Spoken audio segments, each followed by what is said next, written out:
মধ্যপ্রাচ্যের অস্থির পরিস্থিতির মাঝেই বড় রাজনৈতিক সিদ্ধান্ত নিল তেহরান। জল্পনা কল্পনার অবসান ঘটিয়ে ইরানের নতুন সর্বোচ্চ নেতা হিসেবে নির্বাচিত হলেন মোস্তাফা খামেনেইকে।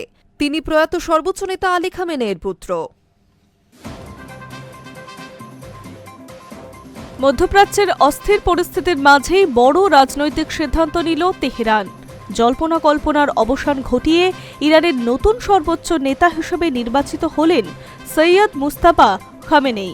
তিনি প্রয়াত সর্বোচ্চ নেতা আলী খামেনেইয়ের পুত্র। এই সিদ্ধান্তের মাধ্যমে স্পষ্ট বার্তা দিল ইসলামী প্রজাতন্ত্র ইরান। আমেরিকা ও ইসরায়েলের হামলার পরেও নিজেদের কট্টর নীতি ও আদর্শ থেকে এক চুলও সরতে রাজি নন তারা।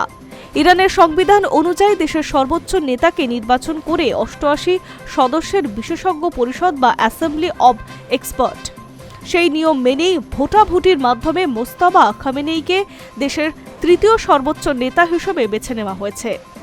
রবিবার গভীর রাতে তেহরান থেকে প্রকাশিত একটি বিবৃতিতে জানানো হয়েছে, নির্ণায়ক ভোটের মাধ্যমে বিশেষজ্ঞ পরিষদ আয়াতোল্লাহ সৈয়দ মুস্তাফা হোসেনেই খামেনেইকে ইসলামী প্রজাতন্ত্র ইরানের পবিত্র আইনি ব্যবস্থার তৃতীয় নেতা হিসেবে নিযুক্ত করা হয়েছে।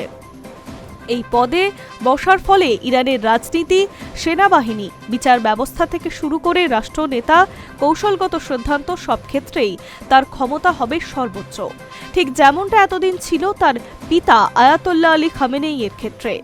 এই নির্বাচনের মাধ্যমেই আমেরিকা ও ইসরায়েলকে কার্যত কড়া বার্তা দিল তেহরান। সম্প্রতি মার্কিন প্রেসিডেন্ট ডোনাল্ড ট্রাম্প মন্তব্য করেছিলেন, ইরানের সর্বোচ্চ নেতা নির্বাচনের ক্ষেত্রে আমেরিকার মতামত নেওয়া উচিত। তার দাবি ছিল, ওয়াশিংটনের সম্মতিতে কাউকে ওই পদে বসানো হলে ইরানের উন্নয়নে সহায়তা করবে হোয়াইট হাউস। অন্যদিকে ইসরায়েলের প্রধানমন্ত্রী বেঞ্জামিন নেতানিয়াহু আরও কড়া ভাষায় হুঁশিয়ারি দিয়েছিলেন। তিনি বলেছিলেন, যারা পরবর্তী খামেনেই নির্বাচন করবে তাদের আগের নেতার মতোই ভয়াবহ পরিণতি হবে। কিন্তু সেই সব হুমকিকে কার্যত উড়িয়ে দিয়েই নিজেদের সিদ্ধান্তে অনড় থাকল তেহরান। আন্তর্জাতিক চাপের মুখে তারা যে নতি স্বীকার করবে না তা স্পষ্ট করে দিল এই নির্বাচন। উল্লেখ্য, গত শনিবার মধ্যপ্রাচ্যে উত্তেজনা চরমে ওঠে আমেরিকা ও ইসরায়েলের যৌথভাবে ইরানের একাধিক গুরুত্বপূর্ণ ঘাঁটিতে হামলা চালায়। সেই হামলায় তেহরান সহ দেশের বহু এলাকায় ব্যাপকভাবে ক্ষতিগ্রস্ত হয়। বিস্ফোরণ ও বিমান হামলার জেরে মৃত্যু হয় ইরানের দীর্ঘদিনের সর্বোচ্চ নেতা আয়াতোল্লাহ আলী খামেনেইয়ের।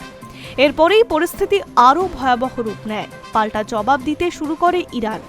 মধ্যপ্রাচ্য জুড়ে ছড়িয়ে থাকা মার্কিন ঘাঁটি এবং ইসরায়েলের বিভিন্ন লক্ষ্যবস্তুতে ক্ষেপণাস্ত্র সহ ড্রোন হামলা চালানো হয়।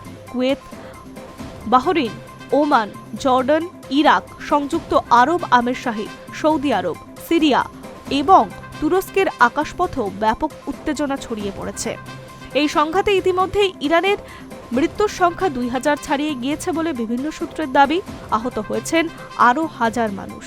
যুদ্ধ পরিস্থিতি থামাতে রাশিয়া, চীন, স্পেন, ভারত সহ একাধিক দেশ শান্তির আহ্বান জানিয়েছে, কিন্তু আপাতত কোনো পক্ষই যুদ্ধবিরতিতে রাজি নয়।